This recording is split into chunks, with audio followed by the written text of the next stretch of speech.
Oysan ne yaptı bu? Çabuk. Şöyle kasa.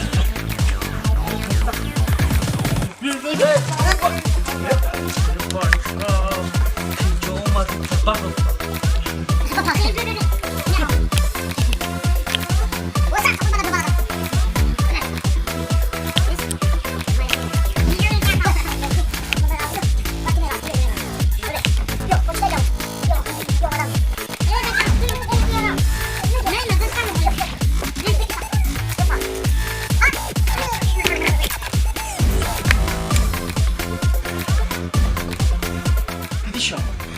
دیدی؟ همسویه خودت دزدی بکنم جمعیان؟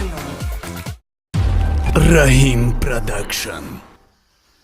بزرگان ما میفرمایند که پیش و نفس تمام است، هر جا که روی اول سلام است. سلام و درودی به پایان به کل مردم شریف تاجیکستان. سلام و درودی به پایان به کل مردم مهاجر، به کل مردمی که از وطن بیرون هستند. سلام و درودی ما را بپذیرید. من الهام جان شادی هستم. این لحظه از سایت موگم با تیجه سخن گفته ایستادم و برای شما سربلندی و سرفرازی تمنا میکنیم و نگفتن آمد که این لحظه اینه که میبینه که ما این روزا نه که در آرایش کامپیوتر هر روز زحمت ها بهری همه شما، بهری مهاجر و بهری کل مردم تاجیک، یعنی که کسانی که خواهشمندن، برای خواهشمندان ما این روزا صحنه تیار میکنیم، کلیپ تیار میکنیم تا که پیشنهاد شما بگردونید، شما یک لحظه هم باشد خوشحالی رو از دست ندید. برای شما سربلندی تمنا میکنیم. خلاصه دیروز در شهر باستانی نارک مهمان شدیم.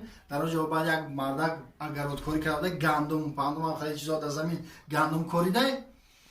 خلاصه دم سوی درخت دیگه گندماشو بانی کردیش هم خیلی یکی بزرگ همسایه داره میگه خلاص بچا بس طبیعت درو که گندم من مهنت کردم اینجا جفت کردم کرسی دادم سلار کردم زمین جفت کردم چی بشمو بزرگ کردم در زمین میداره عقل داره یا نداره؟ گپ نیست. گفتم بزرگ شبان آوردن یک نگاه کرد که یک گو دباینی زمین خیلی شکیده خورده است، گندم رو خیلی شکیده خورده است. یک نگاه کرد که از زنک سوی بگو همونجا گو شبان است باینی گندم داد. خیلی زنک خاله عقل داری یا نداری؟ تو در بین گندم تو چی با گو در آورده زمین شکیده خورده است اینجا عقل نداری که گو تا براری؟ یکی او زنک کرد طرف خیلی داد نزا بیشو چی قداد میزنی؟ من عقل دارم همین گو که سیر کرد خودش میبره میره